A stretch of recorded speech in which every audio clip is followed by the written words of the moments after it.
جی، اب یہ اس پورے علاقے کا جو رقبہ ہے جہاں پر زندہ دفنائے گئے یہودیوں کے بارے میں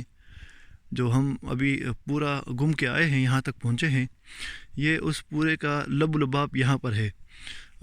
جہاں جمع کرنا، پھر لوگوں کو دفنانے کے لیے تقسیم کرنا، پھر یہاں سے پھر لوگوں کو گڑھوں میں ڈالنا اور اس کے اوپر مٹی ڈالنا، وہ یہاں سے شروع ہوا تھا۔ یہ وہ یادگار ہے جہاں پر جرمن آرمی یہودیوں کو پکڑ پکڑ کے لا کے اس میدان میں جمع کرتے تھے۔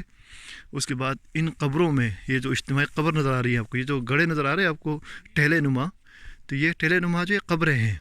اس میں ہر قبر کے اندر زندہ لوگوں کو دفنایا گیا ہے،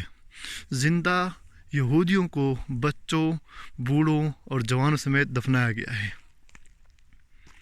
یہ وہ یادگار ہے جہاں یہ جمع ہوتے تھے،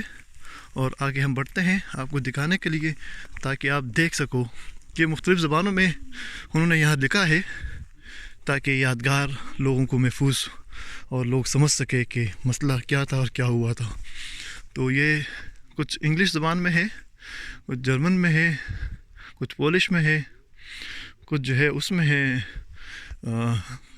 تبرانی اور عبرانی میں۔ یہ وہ تختیاں ہیں جو لگائی گئی ہیں، ریپبلک ترکی کے نام سے ہے، یہ ترکی نے 1941 سے 43 سے لگایا ہے۔ یہ